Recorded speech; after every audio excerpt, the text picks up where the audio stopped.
O Senhor esteja convosco. Proclamação do Evangelho de Jesus Cristo segundo João. Naquele tempo, disse Jesus aos fariseus: Eu parto, e vós me procurareis, mas morrereis no vosso pecado. Para onde eu vou, vós não podeis ir. Os judeus comentavam: Por acaso vai se matar? Pois ele diz: Para onde eu vou, vós não podeis ir? Jesus continuou: Vós sois daqui de baixo, eu sou do alto. Vós sois deste mundo, eu não sou deste mundo. Disse-vos que morrereis nos vossos pecados, porque se não acreditais que eu sou, morrereis nos vossos pecados. Perguntaram-lhe então: Quem és tu, então? Jesus respondeu: O que vos digo desde o começo. Tenho muitas coisas a dizer a vosso respeito e a julgar também, mas aquele que me enviou é fidedigno e o que ouvi da parte dele é o que falo para o mundo. Eles não compreenderam que lhes estava falando do Pai, e por isso Jesus continuou: Quando tiverdes elevado o Filho do Homem, então sabereis que eu sou, e que nada faço por mim mesmo, mas apenas falo aquilo que o Pai me ensinou. Aquele que me enviou está comigo. Ele não me deixou sozinho, porque sempre faço o que é de seu agrado. Enquanto Jesus assim falava, muitos creram nele. Palavra da salvação.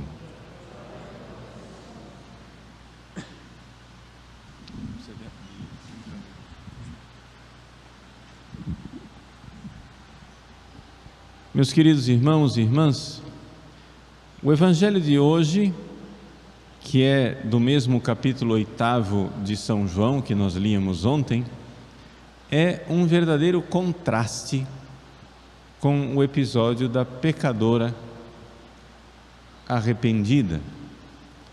A pecadora que foi pega em flagrante adultério e diante de Jesus, vendo as pedras dos fariseus que caíam no chão, recebe absolvição quando o nosso Senhor lhe diz: Ninguém te condenou, nem eu te condeno, vai e não peques mais.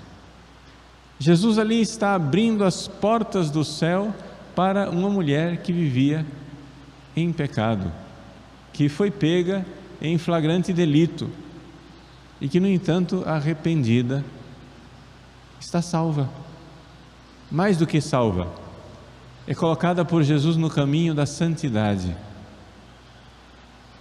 Hoje, ao contrário, ao invés de ouvirmos aquelas palavras de misericórdia de nosso Senhor, nem eu te condeno, nós ouvimos uma palavra que é muito dura.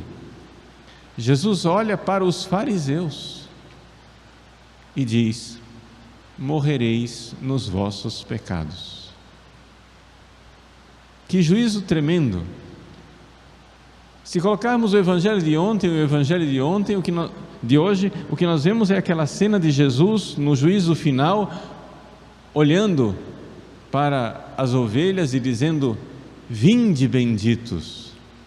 A pecadora arrependida, todos os que creram em Jesus e que se arrependeram dos seus pecados, e olhando para os cabritos dizendo: apartai-vos, ide, malditos, para o fogo eterno, preparado para Satanás e para os seus demônios. Vejam, por que esse grande contraste? Nem parece o mesmo Jesus, nem parece o mesmo Jesus que há poucos momentos, com grande misericórdia, perdoava a adúltera, e agora diz: morrereis nos vossos pecados. Para onde eu vou, vós não podeis ir. Eles, tolamente, né? Santo Agostinho, comentando esta passagem, diz que isso é uma opinião tola, boba, insensata, de gente sem inteligência. que diz assim: eles estavam achando que Jesus ia se matar. Não, mas não tem lógica nenhuma. Por quê? Jesus diz: para onde eu vou, vós não podeis ir. Se Jesus estivesse falando simplesmente da morte, eles podiam ir. Se Jesus estivesse dizendo: eu vou me matar, e vocês não vão poder, não teria lógica nenhuma, porque todo mundo pode se matar. Se Jesus estava falando de ele se matar, os fariseus poderiam se matar também. Ou seja, onde eu vou, vós podeis ir, se quiserdes, se fosse um suicídio. Mas é que Jesus não está falando da morte. Jesus está falando da sua morte como meio e não como termo final, não como lugar de chegada. Onde eu vou é o céu, é a glória do Pai, é a glória de Deus, e é aí que vós não podeis ir. Para onde eu vou, para a glória do Pai, para a glória do céu, vós não podeis ir. E esse não podeis é um não podeis mais radical que existe. Não podeis ir se não crerdes que eu sou. Ou seja, Jesus está aqui claramente dizendo: eu sou Deus. Assim como Deus na sarça ardente se apresentou a Moisés dizendo: eu sou. Aqui Jesus também está dizendo: eu sou. Jesus está revelando a sua divindade e nós devemos crer que Ele é Deus. E se não crermos que Ele é Deus, morreremos nos nossos pecados, porque não teremos aquele que é o único Salvador, o único caminho para a salvação. Então, meus queridos, a coisa é muito simples. Para resumir uma longa conversa para uma coisa muito simples, os maiores pecadores que creem em Jesus e, crendo em Jesus, detestam os seus pecados e vivem aquele vai e não peques mais, esses estão salvos. Porém, os homens mais humanamente, aparentemente religiosos, piedosos, como os fariseus, que não creem em Jesus, que o rejeitam, mais do que isso, que querem matar Jesus, porque querem se livrar do incômodo de Jesus, esses morrerão nos seus pecados, porque eles estão rejeitando aquele que é o único caminho, a única maneira de nós irmos para o céu, de nós recebermos o perdão do nosso pecado. Jesus é o único caminho. Por isso nós devemos evangelizar, por isso precisamos levar esta notícia para as pessoas, por isso precisamos levar Jesus às pessoas para que elas o conheçam e saibam como nós podemos nos livrar dos nossos pecados e ir para o céu. Infelizmente, a humanidade louca, já faz 300 anos que a cultura do Ocidente e, por consequência, agora do mundo inteiro, porque o Ocidente conquistou o mundo com suas loucuras, a cultura do Ocidente propaga que nós, seres humanos, iremos para o céu se nós não fizermos nada de mais grave. Ou seja, essa é a cabeça das pessoas, é assim que todo mundo pensa lá fora.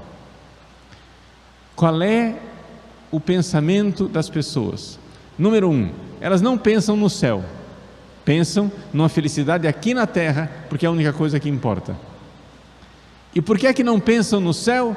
Não pensam no céu porque para elas é óbvio que se o céu existe, para eu ser condenado para o inferno, eu preciso fazer alguma coisa de muito grave.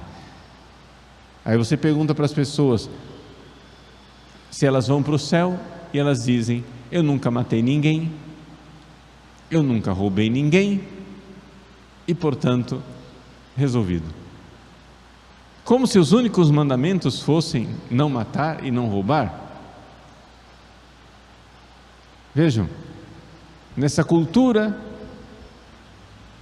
secularista que nós vivemos, as pessoas pegaram os 10 mandamentos e reduziram os 10 mandamentos àqueles únicos 2 mandamentos que são reconhecidos como crime pelo Código Penal.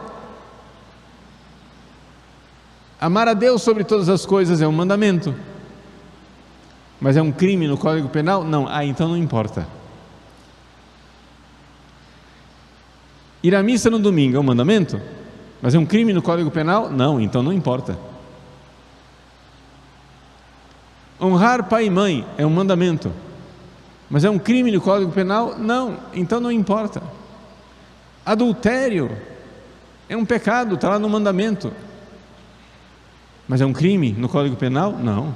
Ninguém vai para a cadeia por cometer adultério. Então não importa. Vejam, o que é que a nossa cultura louca está dizendo? Que quem nos diz o que é pecado não é Deus nosso Senhor, não é Jesus que diz o que é um pecado. A nossa cultura louca está dizendo que quem diz o que é um pecado é o Código Penal. São os legisladores humanos que se reuniram no Congresso, eles dizem o que é pecado. E quem vai condenar? Vai ser o judiciário que vai ou não aplicar a pena conforme o arbítrio humano. Pronto, estamos salvos. Por quê?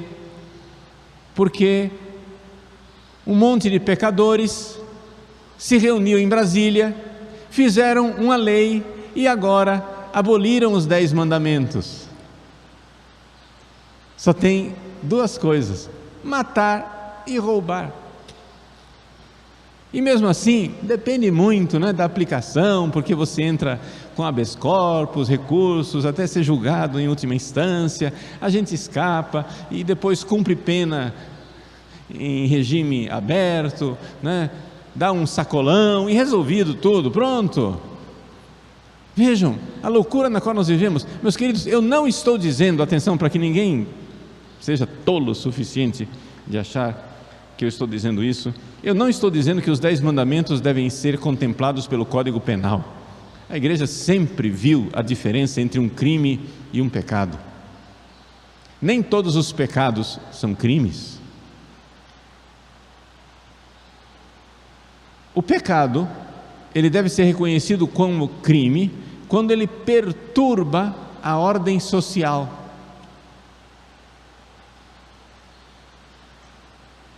Então nem todos os pecados são crimes.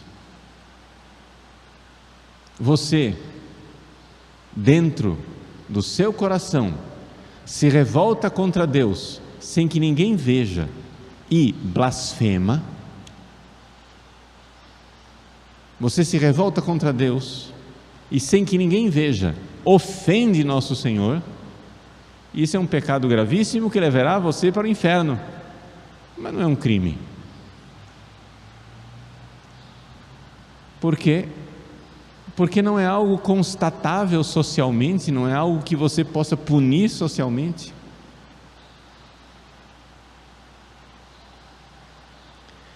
Mas a nossa sociedade louca acha, não para pensar a loucura, mas acha que pecado é somente aquilo que está no Código Penal. Eu nunca matei, eu nunca roubei ninguém. Então Jesus olha para nós e diz: morrereis nos vossos pecados. Porque nós não cremos naquele que é o legislador que veio, nós não cremos em Jesus, que é a revelação de Deus. Ele veio para nos dizer o caminho da salvação, como nós devemos mudar o nosso coração, crer em Jesus, ter um coração como o dele, para que ele nos abra o céu, perdoando os nossos pecados e fazendo de nós os santos que nós nascemos para ser. Nós nascemos para ser grandes santos. Por quê? Porque nascemos para dar a Deus um grande amor. Meus queridos, nós seremos julgados no último dia, mas não é pelo Congresso Nacional, não é pelo Supremo Tribunal Federal, e não é nem sequer pela nossa própria consciência. É pelo justo e misericordioso juiz, nosso Senhor Jesus Cristo. Se nós crermos nele, pedimos perdão dos nossos pecados, está aberta a porta da salvação e do céu para nós. Mas se nós insistimos loucamente, insistimos estupidamente, que são os nossos próprios critérios, nossa própria cabeça, nós, pecadores nós miseráveis nós, é quem vamos estatuir, colocar aquilo que é pecado e não é pecado, aquilo que leva para o céu ou leva para o inferno. Se nós continuarmos nessa soberba crença de que nós, filhos de Adão e de Eva, somos os senhores do bem e do mal, porque comemos do fruto da árvore do bem e do mal, então somos nós agora quem iremos determinar o que salva e o que faz perecer. Se nós continuarmos nessa arrogância soberba de Lúcifer, morreremos nos nossos pecados. Deus de bondade veio, e veio para nos dizer quais são os nossos pecados e do que é que nós precisamos nos arrepender. Se nós crermos, seremos salvos. Quem não crer será condenado. São palavras de nosso Senhor, não são palavras minhas. Nós estamos celebrando o tempo da paixão, o tempo em que nós nos aproximamos da cruz de Cristo com toda humildade, como uma pecadora arrependida. Batamos no peito, peçamos a Deus perdão do nosso pecado, renunciemos à nossa arrogância, à nossa soberba, aquela soberba dos fariseus que não querem aceitar Jesus, mas que colocam a si mesmos como o critério do bem e do mal. Que nosso Senhor nos ajude a sermos humildes assim e a termos essa fé, para que então, perdoados os nossos pecados, possamos um dia com Ele, gloriosos, ser felizes no céu.